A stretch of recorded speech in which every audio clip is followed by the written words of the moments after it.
먹고 살고 글 쓰고의 정보라 작가님의 일부분을 읽어드릴게요. 내가 소설에서 전달하고 싶은 메시지는 삶이 고통스럽고 슬프고 외롭고 쓸쓸하고 불합리하고 황당하다는 사실을 내가 안다는 것이다. 당신의 삶이 그러하다는 사실을 내가 이해한다는 것이다. 그 이야기를 나는 여러 가지 방법으로 되풀이하고 있을 뿐이다. 언젠가는 미천이 다 떨어질지도 모른다. 그러나 그날까지 나는 여러 가지 방법으로 얘기해야겠다. 당신의 쓸쓸함을, 산다는 것의 무서움을 내가 안다고. 알려고 하지 않는 놈들에게는 알려줘야겠다고. 이상 앵크작이었습니다. 자, 유병재 삼행시집, 말장난. 시집이라는 말이 그야말로 창피해서 달고 싶지 않았지만 그렇다고 해서 삼행시가 시가 아닌 건 또 아니니까. 왼쪽 손바닥을 보면 손끝 모양의 시라고 적혀 있어 인간은 누구나 시를 쓰며 살아가야 하는 존재라는 누군가의 구라가 떠오릅니다. 의외로 글은 쭉쭉 써졌습니다. 의도치 않은 슬럼프로 의욕이 꺾일 때나 의지박약이 됐던 순간도 있었고 그로 인해 의미 불명의 문장들도 꽤 남았지만 결국 책이 완성된 것은 의심의 여지 없이 선인세 때문입니다. 선인세 때문입니다. 선인세라는 것은 참으로 사람을 간사하게 만듭니다. 마감이 없으면 똥도 못 살 인간에게 일정을 지키게 해 주었습니다. 마감이 없으면 똥도 못 살 인간, 똥도 못 살 인간에게 일정을 지키게 해 주었습니다. 희망, 희미하게 보이는 망해도 괜찮을 거라는 기대, 개인 사업자.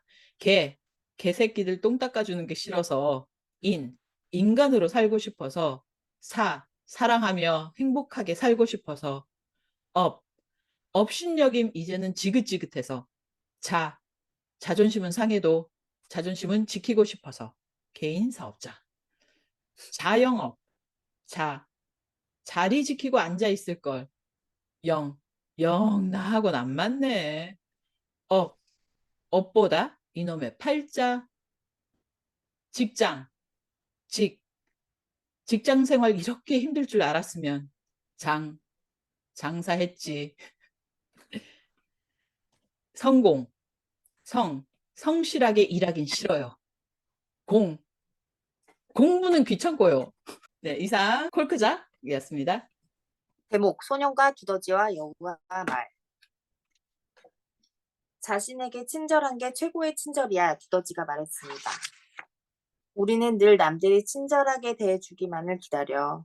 그런데 자기 자신에겐 지금 바로 친절할 수가 있어, 두더지가 말했어요. 용서하기 가장 힘든 사람은 바로 자기 자신이야. 어떤 것도 친절함을 이길 수 없어, 말이 말했어요. 친절함은 조용히 모든 것을 압도해. 때로는 말이 말했습니다. 때로는 소년이 물었어요. 때로는 그저 일어서서 계속 나아가기만 해도 용기 있고 대단한 일 같아. 말이 말했습니다. 쟤들은 어쩜 저렇게 둘이 완벽하게 어울려 보일까? 소년이 물었습니다. 저 아래에서 허둥거리는 발짓이 끊임없이 계속되고 있기 때문이지. 말이 말했어요. 가장 심각한 착각은 두더지가 말했습니다. 삶이 완벽해야 한다고 생각하는 거야. 네, 여기까지 됐습니다. 노력보다 더 중요한 조건이 있다는 것을 인정하면 우리 삶이 더 비참해질 것이라고 생각하는지도 모르겠다. 노력 신드롬이라는 허상에 빠져 현실을 직시하지 못한 채 말이다. 성공의 원인도 노력이고 실패의 원인도 노력으로 치환해버린다. 이런 노력 신드롬은 오랫동안 우리 사회를 지배해왔다. 슬프지만 이 세상에는 열심히 하는 자와 잘하는 자가 있다.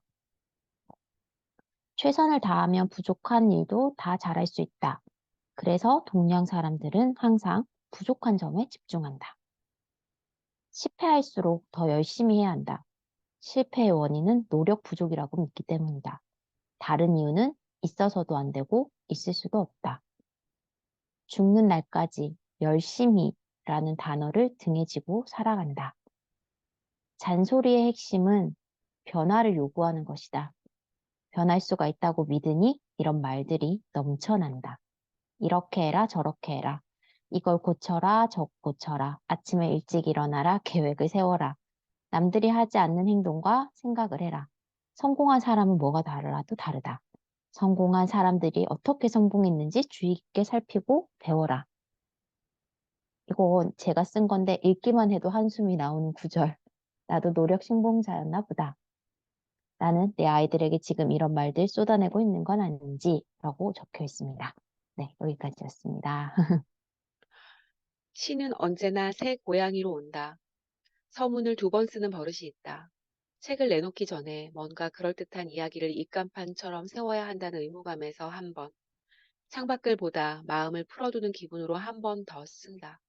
이 글은 2번째 쓰는 서문이다. 쓸 때 나는 내가 아닌 것 같은 기분이 된다.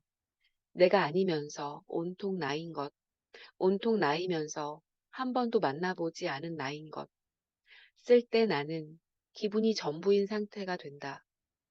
현실에서 만질 수 없는 나들을 모아 종이 위에 심어두는 기분. 심어둔 나는 공규와 흙, 당신의 눈길을 받고 자랄 것이다. 내가 나 아닌 곳에서 자라다니. 쓸 때 나는 나를 사용한다. 나를 사용해 다른 사람에게로 간다. 그건 나를 분사해 허공에서 입자로 날아가는 기분. 나를 당신에게 뒤집어 씌우러 가는 기분.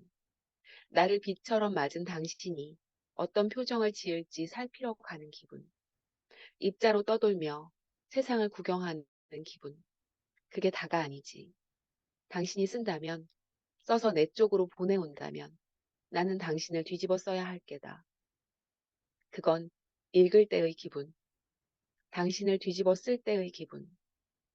시를 쓸 땐 날개를 떨구면서 날아오르는 기분이 든다. 날개를 버려도 내가 나일 수 있다니. 내가 날 수 있다니. 이 책은 당신과 쓰는 기분을 나눠 갖고 싶어서 썼다.